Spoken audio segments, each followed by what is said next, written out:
Olá, Shalom, sejam todos bem-vindos mais uma vez a esta da Sinagoga de Ponta Grossa. Hoje teremos a oportunidade mais uma vez de voltar a falar junto com vocês a respeito da situação atual do nosso Estado de Israel, de Eretz Israel, né? E neste vídeo de hoje estaremos falando a respeito de muitas coisas que aconteceram da última vez que nós estivemos falando no nosso canal a respeito deste tema, mais especificamente a respeito das declarações que foram feitas pelo presidente do Estado, do nosso Estado do Brasil, a respeito da nossa nação de Eretz Israel, né? Mas, antes de começarmos a falar deste tema, gostaríamos de convidar a você que nos acompanha do outro lado da tela a também participar junto conosco deste debate, desta discussão, deixando o seu comentário, ali na caixinha dos comentários. Você pode deixar a sua participação, que também dará uma força e muita informação ao nosso conteúdo de hoje, né? E para falarmos a respeito desse tema, hoje me acompanha do meu lado o Benjamin Saitun. Shalom, seja bem-vindo à nossa transmissão e vamos fazer os nossos comentários. Os comentários de todos são muito importantes. E realmente é muito interessante, né, esta questão atual, porque tem avançado muito já, estamos quase há 7, 8 meses já daquele atentado do 7 de outubro, né, onde foram massacrados muitos dos nossos irmãos lá em Eretz Israel, em um tempo que, se bem era um tempo de festa, os nossos corações se afligiam pela situação do nosso estado, né, e termos visto todo esse sofrimento de famílias inteiras que perderam familiares, perderam filhos, perderam filhas. E não só o pessoal, ou seja, os naturais de Eretz Israel, aqueles que nasceram lá em Israel, sino que muitas pessoas de outros estados, incluindo aqui o Brasil, né, incluindo 2 ou 3 rapazes aqui do Brasil, faleceram nesse atentado no 7 de outubro, né? E é interessante, começando já desde o começo, entrando um pouco forte no tema, a respeito das declarações do presidente do Estado brasileiro, né? Vemos que quando aconteceu o 7 de outubro, passaram semanas e nenhuma pessoa do gabinete do presidente do Estado brasileiro deu alguma declaração em favor de Israel, nem dando as consolações, nem por esses brasileiros que morreram nessa situação, né? Então vemos realmente o descaro, a maldade das pessoas que estão apoiando esse sistema terrorista, né? De pessoas que fazem o mal para a humanidade, não só para o povo de Israel, porque é uma questão que já nós falamos em outro vídeo. O desejo final de Hamas e de todos os movimentos radicais muçulmanos, né, do Islã, o desejo final deles é convertir a todo o mundo, a todos os países, a todos os estados, e instituir a lei Sharia, né, que é um tema que acho que é importante falarmos hoje a respeito desse tema. Que é a lei Sharia? Que implica a lei Sharia, né? E por que falarmos disso? Você que nos acompanha de casa pode se perguntar por que, se eu não sou muçulmano, preciso entender o que é a lei Sharia e como funciona, né?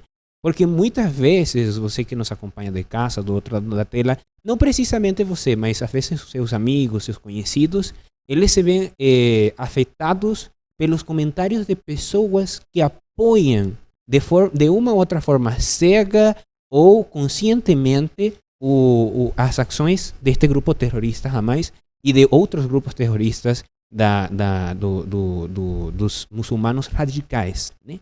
E todos eles têm esse mesmo ponto em comum, que todos querem estabelecer a lei Sharia nos estados que eles governam e nos estados que eles querem governar. É uma preocupação dos estados atuais, como a Grã-Bretanha, que tem uma população que está incrementando muito os seus números de muçulmanos, França, Estados Unidos, onde a migração dessas pessoas, que não todos são radicais, né? Não podemos falar também, não podemos mentir para você do outro lado, não todos os muçulmanos, não todos as pessoas que professam o Islã como a sua religião são muçulmanos, mas o problema é que, sendo um 10%, só falando assim teoricamente, falando de um 10%, já são milhões de pessoas. São milhões de pessoas que têm no seu coração esse desejo de instituir essa lei no nosso mundo, né? Então, quando nós temos um presidente que apoia cegamente. Quando falo de cegamente, não é porque ele não é consciente disso, sino porque é imparcial. Ou seja, ele está sendo totalmente parcializado em favor de um grupo terrorista. Nós temos que acender os alarmes. E eu acredito que o Estado brasileiro está tendo uma resposta coerente ao que realmente os valores de um Estado democrático precisa e representa, né? Eu, particularmente, Hanoch Ben David, que viveu na Venezuela, eu tive a oportunidade de também, alguma vez, escutar uma declaração terrível do presidente do nosso estado, o Hugo Chávez, né? O Hugo Chávez, em 2010, entre 2010 e 2012, ele deu uma declaração fortíssima, onde ele amaldiçoava o Estado de Israel, né? Ele amaldiçoava de frente ao Estado de Israel, ele falava desde as suas entranhas, né? É poderia ser uma coincidência, né? Mas ao pouco tempo ele foi encontrado nele um câncer nas entranhas dele, né? Violentíssimo, que acabou com a vida dele, né? E tem essa porção da Torá que nos fala que benditos os que te abençoarem e malditos os que te amaldiçoarem, né? E às vezes nós acreditamos que as coisas não são tão literais, né? Às vezes acreditamos que a Torá, os mandamentos e as pensões que a Torá nos fala não são tão fortes como nós como quando lemos no texto, mas são sim, e está demonstrado nessa situação, né?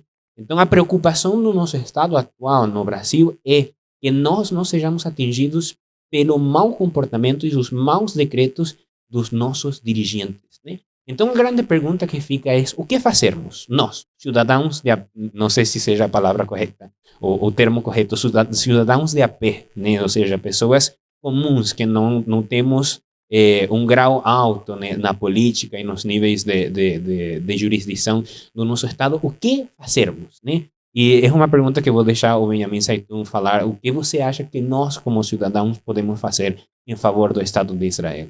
Nós, cidadãos comuns, brasileiros, em sua absoluta maioria, nós refutamos veementemente as palavras translocadas dessa pessoa que foi removida, foi retirada da prisão para ser colocada como presidente da República.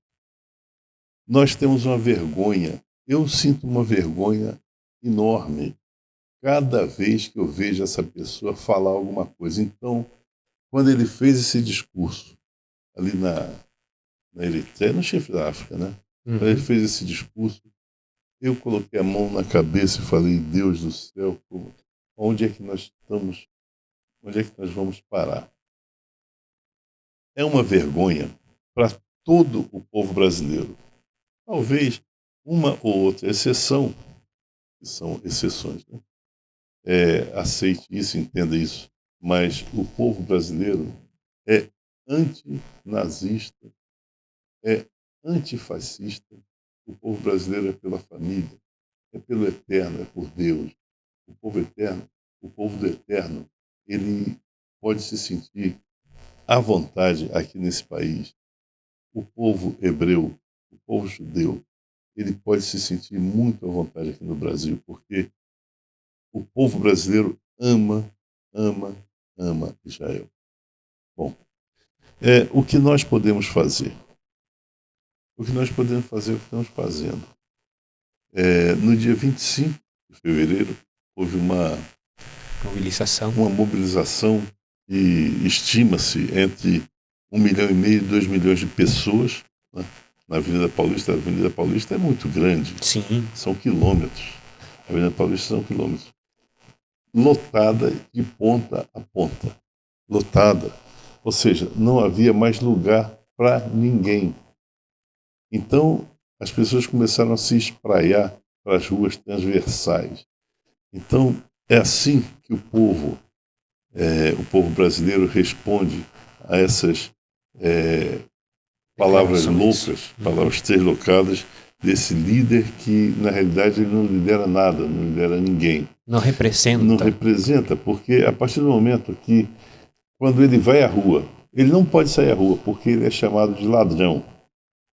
As pessoas fazem coro.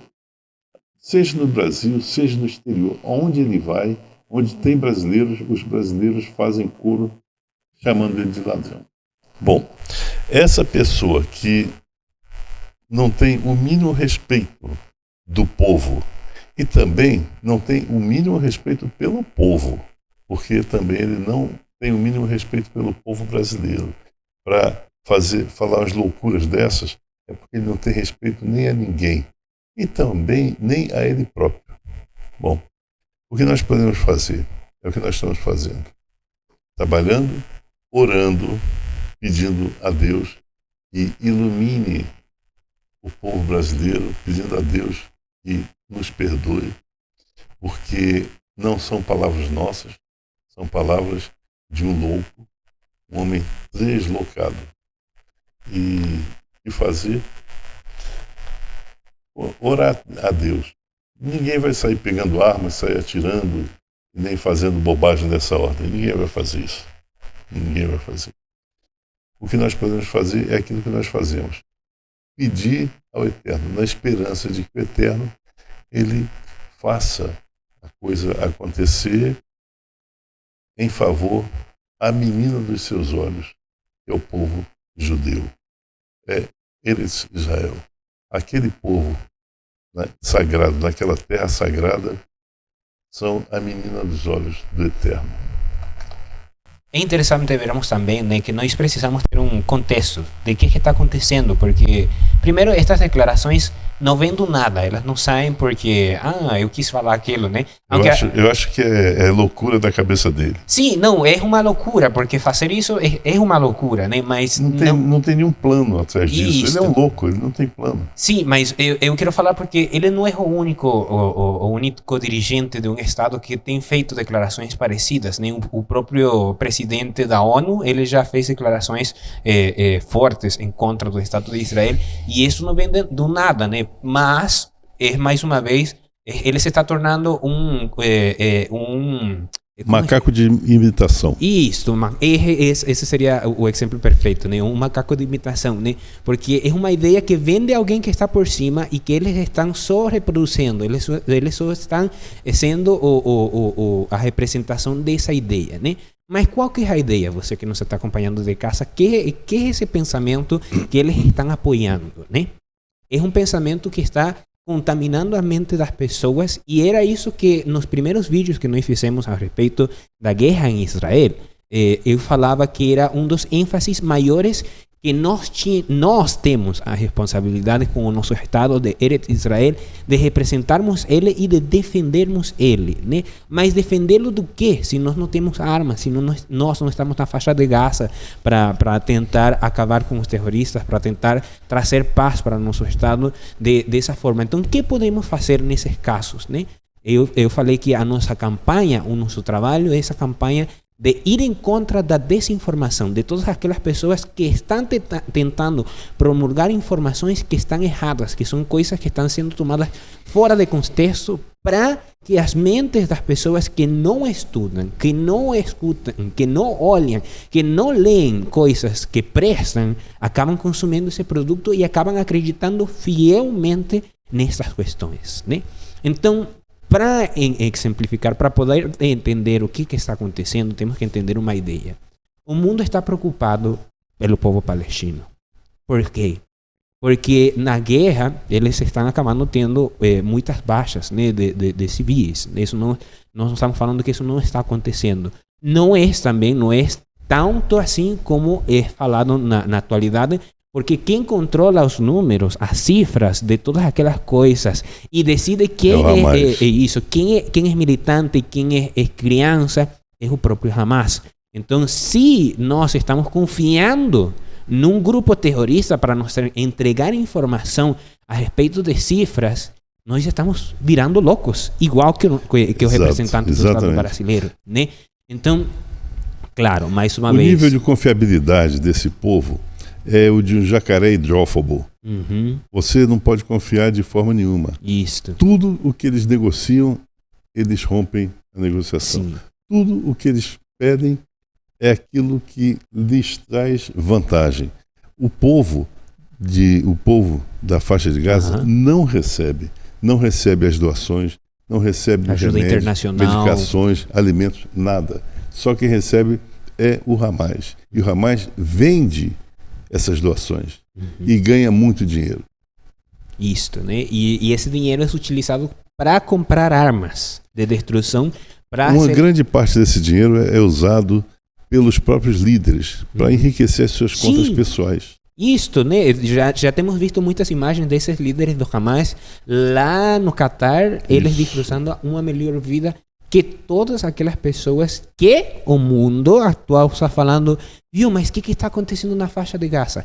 Então, cadê a liderança que vela pelo bem-estar desse povo? Não existe uma liderança. Não. O Hamas não se preocupa por essas pessoas, né?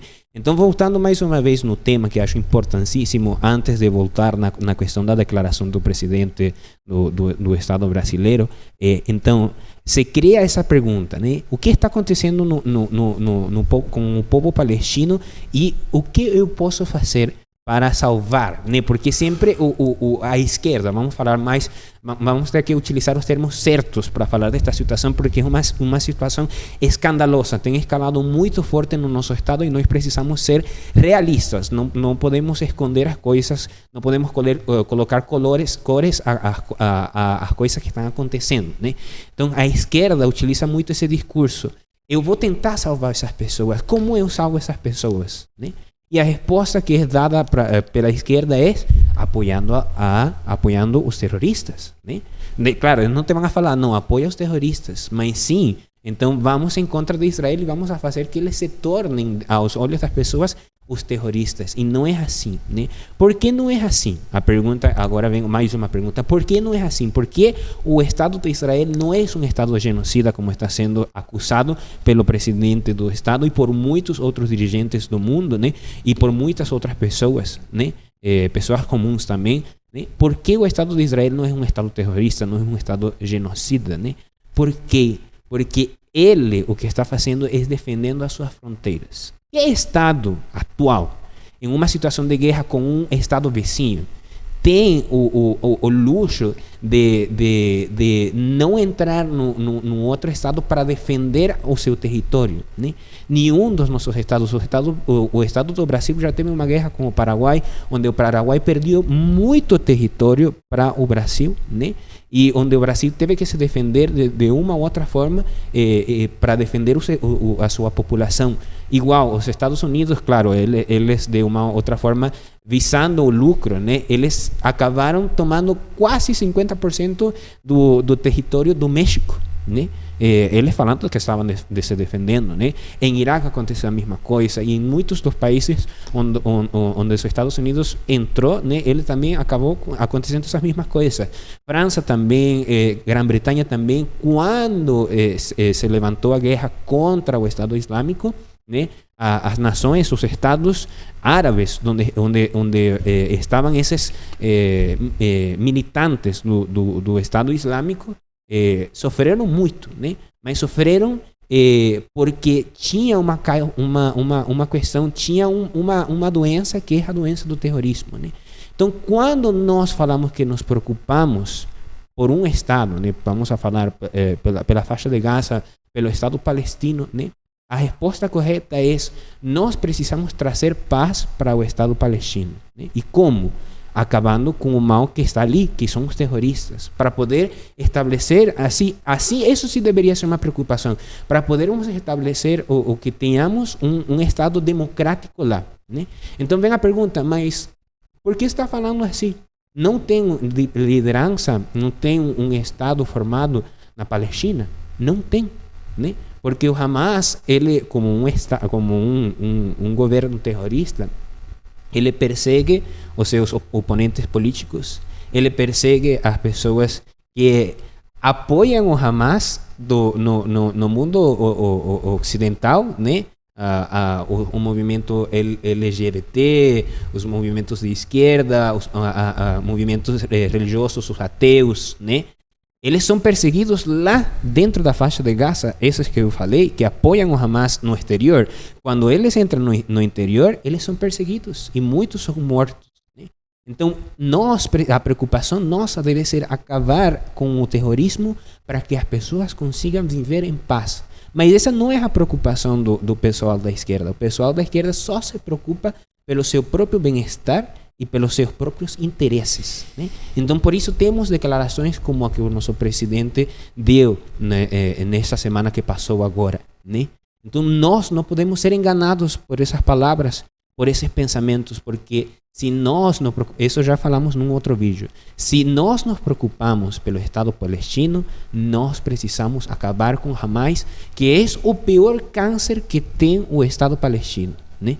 A pior coisa que pode ter acontecido para as pessoas que moram na faixa de Gaza e nessas regiões foi a ascensão do poder de um grupo terrorista que domina e faz sofrer a sua própria população, né? Essa é a verdade, nós não temos como esconder isso, né? Porque já tem muitas declarações de periodistas e muitas coisas que já foram faladas dos próprios periodistas que eram ateus, que tinham orientações sexuais que não são as que o Hamas apoia, né? Que acabaram sendo mortos lá na faixa de Gaza por essas questões. Mas igual, mais uma coisa, né? Muitas dessas declarações, muitas dessas informações não saem à luz, mais uma vez, por quê? Porque quem domina, quem tem controle sobre a informação que sai da faixa de Gaza é Hamas. Que quando sai um título, quando sai uma notícia da Palestina, na Palestina, quem observa, quem decide se sai ou não sai à luz a informação é Hamas, né? Então, essa é uma preocupação real. Quando você tem um Estado, uma ditadura, e uma ditadura terrorista, a preocupação é como liberar o povo dessa opressão. Mas não, os Estados ocidentais e a esquerda não vai falar a respeito disso, né? Porque o problema sempre vai ser o único Estado democrático que apoia todas as visões da esquerda, ou seja, as questões LGBT, todas as questões de um Estado que é democrático, é Israel, e ele não vai ser apoiado porque ele é o Estado terrorista. Que tal? Como nós apoiamos essa ideia, né? Então, a preocupação nossa atualmente é termos mais uma vez que nos colocarmos em favor do nosso Estado e apoiarmos ele para que não aconteça o que está acontecendo nos nossos dias, nos nossos estados, que é muito perigoso. Mais uma vez, eu volto a falar da minha situação particular como um venezuelano que teve que fugir da sua terra porque o governante, os dois governantes, os últimos dois governantes do nosso estado, acabaram com o nosso país. E são pessoas que têm esse mesmo pensamento que o presidente atual do nosso estado do Brasil, né? Então, a minha chamada ao povo brasileiro, né, como um venezuelano que viveu todas essas questões, é que precisamos acordar. E eu acredito que a movimentação que o senhor falava hoje, do 25 de fevereiro, na Paulista, na Avenida Paulista, é uma demonstração de que o povo brasileiro realmente está ativo, ele não está dormindo, ele não está esperando por alguma coisa, né? Então, vem uma questão importantíssima que temos que falar de uma outra forma, né? Porque já surgiu a informação, já está vendo se vai ou não vai acontecer, né? A questão do impeachment, né? Já saiu, né, a informação de que está tendo um processo para levar mais uma vez o Lula fora do poder, né? Que aconteceu já com o caso da Dilma também, do mesmo pessoal da esquerda, né? Por que falar a respeito disto? Porque, como já falei em um outro vídeo também a respeito de Israel, nós decidimos quem colocamos como o nosso representante. Então, quando temos um representante que fala mal a respeito dos nossos interesses, sejam religiosos, sejam culturais, sejam de legislação, sejam de educação, sejam de saúde, nós precisamos, como um Estado democrático, como uma república, tirar esse representante do poder, porque ele não representa o nosso povo, né? Então, o chamado para o povo brasileiro é que na situação que nós tenhamos que ir mais uma vez às urnas para decidir quem representa o nosso Estado, tenhamos em consciência as coisas que estão acontecendo, o que aconteceu e o que poderá acontecer se nós seguimos apoiando esta loucura, né, como o senhor falava, porque não tem como descrever esta questão senão com essa palavra, uma loucura, né?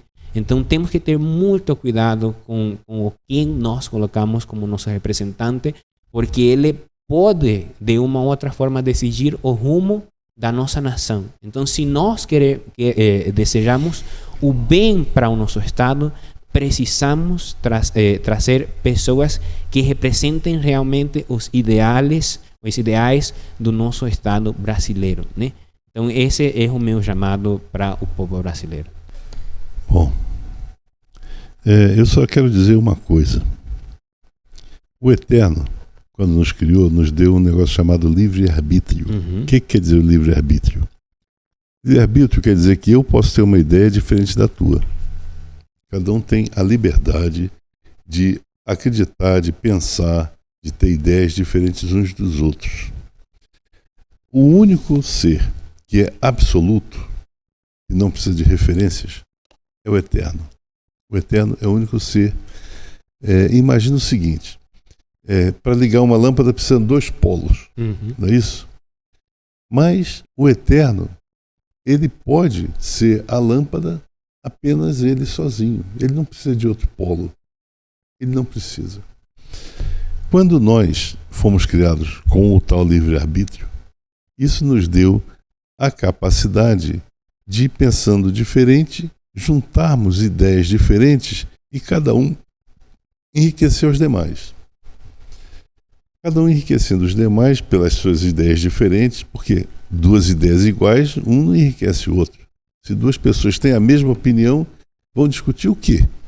Não há o que discutir. Os 2 não vão mudar de opinião, porque os 2 têm a mesma opinião. Ao contrário, quando discutem pessoas com opiniões diferentes, a partir do momento que uma ouve a outra, esse livre-arbítrio que gerou opiniões diferentes vai ser usado para que uma pessoa enriqueça a outra, enriqueça as suas ideias, ou um grupo, ou uma pessoa, enfim. O fato é que nós temos o livre-arbítrio e isso é nato, isso nasce conosco. Essas ideologias, essas religiões que dizem que só o pensamento delas que é certo, essas pessoas estão querendo se colocar na posição de um monopólio, ou seja, não preciso de referências, a referência sou eu e todo mundo tem que pensar igual a mim. Não é assim que agem as ditaduras, todas elas? Sim. Não é assim que agem essas religiões que são que exigem que a sua opinião seja aquela de todo mundo. Ou seja, se todo mundo tiver a minha opinião, então todo mundo vai estar em paz. É mentira, porque dentro dessas mesmas religiões existem correntes antagônicas que um quer ver o fígado do outro, um quer matar o outro, um quer destruir o outro. E aí é quando aparece a revelação, onde é revelado a verdadeira natureza dessas pessoas totalitaristas, ditadoras. É aí onde aparece. É onde justamente aquela pessoa que pensa um pouquinho diferente da outra, essa pessoa tem que morrer, porque ela tem que pensar igualzinho a mim. Então, se ela pensar um pouquinho diferente, ela vai e morre. Todas as ditaduras, todos os sistemas que obrigam as pessoas a terem a mesma ideia, violam algo muito importante que nos foi dado pelo Eterno. Viola o nosso livre-arbítrio. E através da violação do livre-arbítrio, nos violam a liberdade. A liberdade é tão importante que ela é mais importante até do que a própria vida. Sim. Porque a pessoa que vive sem liberdade está morta. Sim, realmente. Ela já morreu. Então, quando nós pensamos que outra pessoa tem que ter a mesma ideia que eu, aí nós estamos nos colocando na posição de um controlador, de um ditador. Ou seja, você pensa dessa maneira e eu penso dessa maneira. Eu vou me enriquecer um pouco. Puxa, ele pensa dessa forma, que coisa bacana. Mas eu não concordo totalmente com ele. E da mesma forma o outro vai dizer, puxa, eu também não concordo totalmente com ele, mas puxa, isso me deu uma ideia boa. Eu vou enriquecer o meu acervo de conhecimentos com as ideias que essa pessoa me deu agora. Gostei da ideia dele. Ou então não gostei. A pessoa tem a liberdade de escolher se gostou ou não. A pessoa, então a ideia dele é muito ruim, não faz sentido, não é obrigado a aceitar. Mas quando a ideia é boa, você ouve e se enriquece. Quando a ideia é ruim é porque a pessoa é ruim, não vale a pena nem discutir com essa pessoa. Sim. Voltando, né, o que o senhor falava, acho que dá um gancho para o seguinte tema, que é para irmos finalizando já o nosso vídeo, que é a questão da lei Sharia, né, que falava no começo, né? E o senhor falava a respeito da importância do livre-arbítrio, da liberdade, né? E nos aproximamos agora à festividade de Pesach, e Pesach nos lembra disso, do conceito da liberdade e de que quando não temos liberdade, quando somos escravos, realmente nós praticamente é como se estivéssemos mortos. Por quê? Porque a Torá é o que nos dá a vida, e a nossa vida está ligada ao cumprimento das mitzvot, né, dos mandamentos. Né? Isso para com o povo judeu, né? Que é uma questão interessante que o senhor falava de uma forma um pouco discreta, né? Porque você falava que existem religiões que são radicais, que procuram trazer as suas ideias. Na verdade, procuram anular o eterno. Por quê? Porque a ideia dele é muito mais importante do que tudo. Sim. Então, o eterno é segundo plano. O meu plano é que é importante, a minha ideia é que é importante. Então, pessoas que pensam assim, totalitaristas dessa forma, eles se tentam colocar no lugar do próprio eterno. Sim. Tentam anular a ideia do eterno. Uhum. Só que é uma loucura, né? Sim. São os loucos que tentam fazer isso, são loucos. Uhum. Então, mas falando a respeito disso, em contra das religiões extremistas que colocam os seus pensamentos de forma forçada nas pessoas que eles dominam, né? O caso do judaísmo é diferente porque nós não somos proselitistas, né? Nós não procuramos que as pessoas se convertam à nossa religião, não procuramos que as pessoas cumpram nem sequer as mitzvot, que são a coisa que nós mais cuidamos, né, no nosso dia a dia. Nós não procuramos que as pessoas sejam obrigadas, né, a ter que cumprir as mitzvot, né? São as pessoas que sentem o desejo de se aproximar à Torá que terão acesso a esses mandamentos, né? Mas se elas não terem o desejo próprio de se aproximar do sagrado, nós não vamos atrás das pessoas para falar, não, é isso a verdade e você precisa fazer isso, né? É a diferença entre as pessoas que sabem o que está fazendo e sabem que está fazendo o bem, que não precisa falar para todo mundo, eu estou fazendo o bem, eu sou bonzinho, né? É suficiente para ele, é suficiente para nós, é suficiente fazer o bem sem olhar as demais pessoas e falar, olha, eu sou maior que você porque estou fazendo o bem, né? Então nós não podemos agir com esses pensamentos, né? Mas, voltando, né, mais ao caso a respeito da lei Sharia. A lei Sharia são o pensamento mais extremista da comunidade islâmica, dos muçulmanos, né? E em estados onde os árabes muçulmanos extremistas eles conseguem ter o controle inteiro dessa região, eles começam a instaurar essa lei, né? São leis onde as mulheres já não têm mais a liberdade de andar na rua com roupas normais, né? O que nós conhecemos no Ocidente como roupas normais, né? Ou seja, elas têm que estar totalmente cobertas, né? Ninguém pode professar outra fé que não seja a fé muçulmana. Ninguém pode falar mal a respeito dos governos, das pessoas que dirigem. Em muitos casos, dependendo da linha da linha do pensamento muçulmano que a pessoa pratica, né? Não pode escutar música, não pode desenhar. Nós vimos há uns anos atrás que no Irã, né, tinha museus mostrando a história da época na Mesopotâmia. E eles destruíram muitas estátuas que conformavam parte da história, não só deles, sino do mundo inteiro. Então você vê que uma questão que forma parte do mundo, que é patrimônio cultural de todo o mundo, não interessa para eles, porque para eles só importa o meu pensamento, né? Então esse é o perigo quando falamos da lei Sharia, né? E quando escutamos o pensamento muçulmano, dessa forma, né, radical, não podemos apoiar esse pensamento. E esse é o pensamento que Hamas tem e que o pessoal radical na faixa de Gaza tem, né? Então nós não podemos acreditar que essas coisas mudam de um dia para o outro. Ranor, todo ditador ele ama aos demais ditadores, até o momento em que só Um entra em contato com o outro. Aí o que acontece? Um quer destruir o outro. Sim. Porque os maus por si se destroem. Sim. A minha avó vivia dizendo isso. Os maus por si se destroem. Então, a pessoa que acha que ele é o cara, ele é o melhor do mundo, ele vê outro que diz, não, o melhor do mundo sou eu, um vai querer destruir o outro. E é assim que funciona. Por quê? Porque a partir do momento que você tem um monopólio aqui e tem um monopólio ali, um vai querer destruir o outro para que só haja um monopólio. E é isso. Eles vão acabar se destruindo porque eles tentam ser infinitos. Eles tentam ser eternos.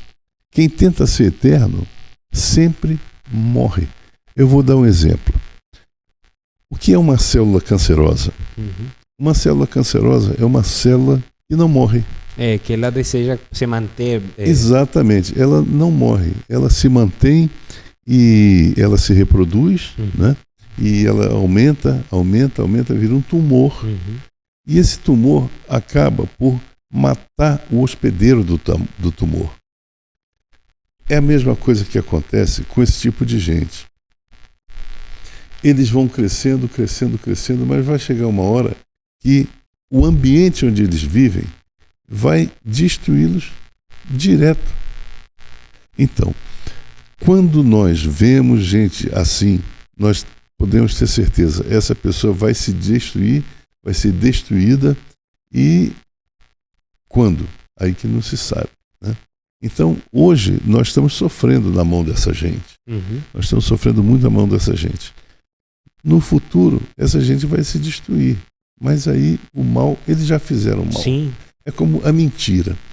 A mentira, ela tem um efeito instantâneo. Ou seja, eu conto uma mentira, as pessoas acreditam, oh, ele fez isso e tal, que legal, pá. A mentira é instantânea, o efeito é instantâneo. A verdade demora. A verdade demora. Porque a verdade, ela precisa se revelar. A mentira, ela é dita e as pessoas acreditam. Instantaneamente. A verdade não. A verdade, ela tem que se revelar. Houve um filósofo grego que disse o seguinte: a verdade, ela se estabelece por si só. A mentira precisa de cúmplices. E voltando, né, para irmos finalizando já o nosso tema de hoje a respeito de Israel, né? Mais uma vez o chamado para vocês que nos acompanham de casa, que no seu coração tem o desejo de defender o nosso Estado, ainda estando longe de lá, não tendo armas, não tendo a força, não tendo a capacidade de ir defender o nosso Estado. Também temos um trabalho a ser feito aqui, né, que é a preocupação, mais uma vez, de toda a comunidade judaica, né? Deveria ser a preocupação de todas as comunidades judaicas. E vemos que muitas vezes a comunidade judaica também tem os seus problemas internos e precisamos melhorar essas questões para não acabar cometendo os mesmos erros do passado, né? Isso aconteceu na Alemanha, na Rússia, né?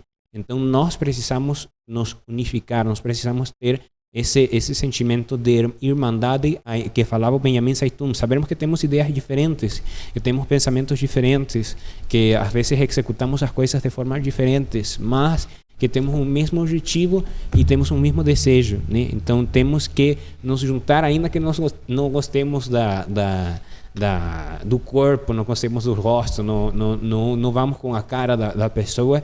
Nós sabemos que ele representa também um pedaço daqueles que saíram de Eretz Canaã a Mitzrayim e que depois tiveram que sair de Mitzrayim a Eretz Israel, né? Que são os 12 filhos de Jacob, né? Que depois se tornaram em milhões de pessoas que receberam a Torá, que passaram pelo deserto e que conseguiram voltar à terra, que foi uma promessa que o Sagrado deu aos nossos pais, e que hoje nós temos mais uma vez a oportunidade de estar lá. E não por nossos méritos, que é uma questão importante que temos que sempre ter em conta. Não é por nossos méritos que nós podemos ter a oportunidade de voltar a Eretz Israel. É pelos méritos daqueles, dos nossos antepassados, que fizeram muito esforço para que a nossa terra fosse lembrada ainda nos nossos dias pelo Sagrado e que Ele se apiada de nós, né? Então, cada vez que nós nos lembramos de Israel, nós não nos lembramos de Israel só como se fosse um pedaço de terra, como se fosse um lugar onde existe muita cultura, onde existem muitos lugares turísticos, onde existem muitos recursos naturais, porque às vezes nem recursos naturais, ou não tem muitos recursos naturais lá em Eretz Israel. Nos lembramos de Eretz Israel porque foi a promessa que o Sagrado Deus, nossos pais, e que representa o lugar onde o Sagrado desejou que seu nome fosse estabelecido, né? Então, aí sim, nós precisamos ter esse pensamento de unificação, de termos a capacidade de defender o que é nosso, né? Como o Senhor sempre fala a respeito das duas emendas, como que chama? Amendment, no português são as duas leis. As duas leis, né? No caso da Constituição dos Estados Unidos, né? Sim, a primeira e segunda. Isso. A primeira lei é a lei da liberdade, emenda, isso, a liberdade de expressão. Uhum. Então foi criada a primeira lei, a primeira emenda. As pessoas têm liberdade de dizer e falar aquilo que bem entendam.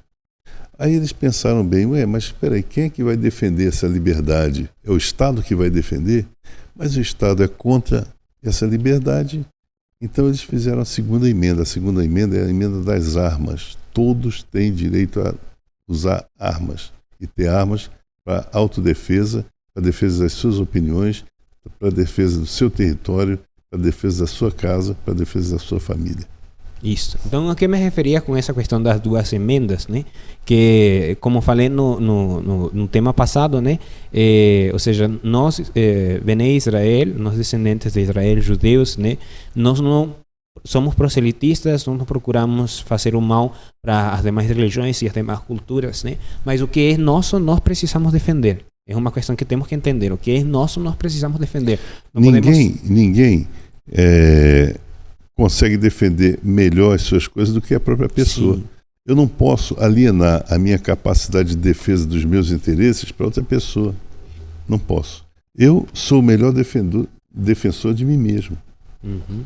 Então nós não podemos esperar que venha um presidente de um outro estado, que venha um presidente do nosso próprio estado a defender Israel. Nós precisamos, mais uma vez, o que falava no começo, nós mesmos fazer esta campanha de ir em contra da desinformação e de apoiarmos nosso estado nessa questão, porque somos nós que temos o chamado pelo Sagrado a sermos parte dessa casa, da casa dos Bnei Israel, né? Aqueles que defendem a Torá, que defendem os mandamentos, que defendem essa porção de terra que o Sagrado nos entregou legitimamente para o nosso povo, né? Mais uma vez, eu não vou falar mais uma vez de por que legitimamente porque a terra de Israel pertence ao Estado de Israel legitimamente, porque isso já falamos em um vídeo anterior e estaria repetindo e ocupando o tempo do que temos que falar neste vídeo. Então, a recomendação para você que nos acompanha de casa e não acreditou no que eu falei, ou seja, não está entendendo o que eu falei a respeito de que o Estado de Israel pertence a ele, essa porção de terra que temos na atualidade como os limites do nosso Estado, né?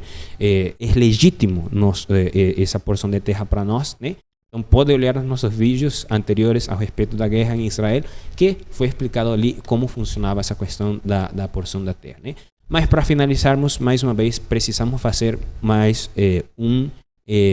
chamado de atenção, termos em consciência uma comparação muito importante, né?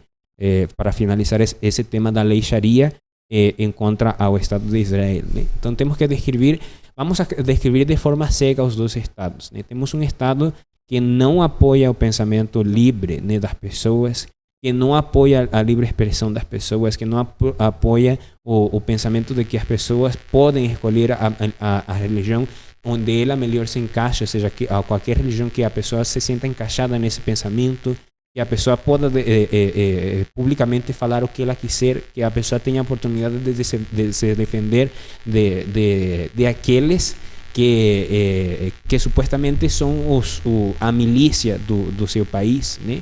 E temos do outro lado um outro povo, um outro estado que é acusado de apartheid, né?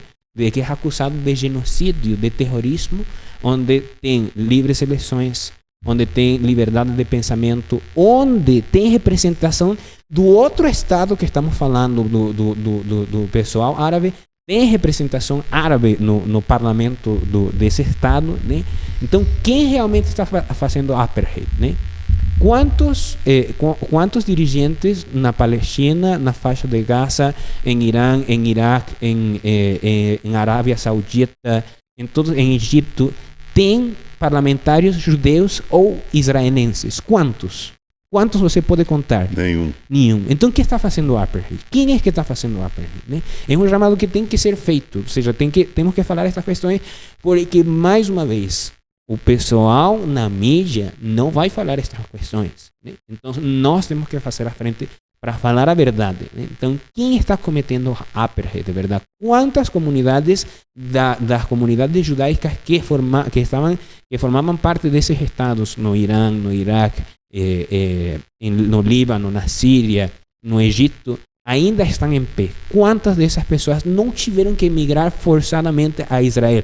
Uma outra coisa que não se fala: quantas pessoas no norte de Israel não estão tendo que que sair das suas casas, tiveram que sair das suas casas e ainda não têm conseguido voltar a suas casas, que estão tendo que morar forçosamente em hotéis, em Haifa, em Tel Aviv, em Jerusalém, né? Isso não se fala. E ninguém fala disso, porque a preocupação do nosso Estado é defender as pessoas. Essa é a diferença. O nosso Estado, o Estado de Israel, se preocupa pela sua população, né? Então, sabendo que nessa região do norte de Israel está tendo um perigo muito grande no Líbano, em contra do Líbano, o caso o caso de Hezbollah, né, que está atacando o nosso Estado nessa região. Então, o povo o Estado tirou essas pessoas dali para protegê-las, né? E é todo o contrário do que nós vimos na faixa de Gaza, quando Israel entrou na faixa de Gaza, que proibiram eles de sair do sul da faixa de Gaza para eles se tornarem mais uma vez mártires, né, dessa situação. Então, escudos humanos. Sim, escudos humanos. Então, quem se preocupa pela sua população? Quem se preocupa realmente pela humanidade das pessoas que moram nessa região, né? Então, é um chamado que fica para você que nos acompanha do outro lado, né? Então, nós com isso estaremos finalizando o nosso tema de hoje, né? Nós pedimos desculpa se alguma coisa do que foi falado foi um pouco forte para a pessoa que nos está acompanhando do outro lado da tela, mas é importante que as pessoas escutem estas questões, porque são questões que estão acontecendo e são reais e que afetam, como nós estamos vendo hoje, os nossos estados, né? Então é uma preocupação muito grande de toda a comunidade judaica que estas questões, estas verdades saiam à luz e tenhamos a oportunidade de falar mais uma vez de forma livre, porque também o nosso Estado é um Estado livre. Somos uma república e temos a oportunidade de defender a liberdade de expressão, né? Então, se você nos acompanhou desde o começo até o final e gostou do nosso conteúdo, lembra você que pode deixar seu like, pode se inscrever no nosso canal e pode ativar as notificações para você ser avisado quando mais conteúdos sejam liberados para você que nos acompanha do outro lado, acompanhar no nosso canal. Lembrando também que temos os nossos serviços religiosos durante a semana, né? Do caso do Shabbat, né? Temos o Kabbalat Shabbat, que começa às 8 horas da noite na sexta-feira. Temos o Shaharit de Shabbat, que começa às 9 horas da manhã no sábado, e temos mais uma vez o encerramento do Shabbat no sábado à noite, né, a partir normalmente das 19, 18 horas, sempre falado com antecipação quando será o horário da Havdalah, né? E você pode formar parte também da nossa comunidade através de nosso canal no YouTube, né? Então, mais uma vez, se você gostou desse vídeo, deixe o seu like, né? Mais ainda, deixe o seu comentário. Se você gostou ou não gostou, também pode deixar seu comentário para nós também termos uma ideia do que você do outro lado está entendendo e do que você do outro lado precisa que nós falemos ou que nós demos o nosso pensamento a respeito desses temas, né? Então, nós com isso estaremos finalizando mais uma vez. Agradeço sempre a participação, é uma honra ter sempre do meu lado o Benjamin Saitun, que sempre deixa seus comentários muito claros a respeito das coisas que falamos no nosso canal. E eu, Hanor Ben David, desejo a todos vocês que nos estão acompanhando do outro lado da tela um ótimo dia. Shalom, shalom, lehitraot. Shalom.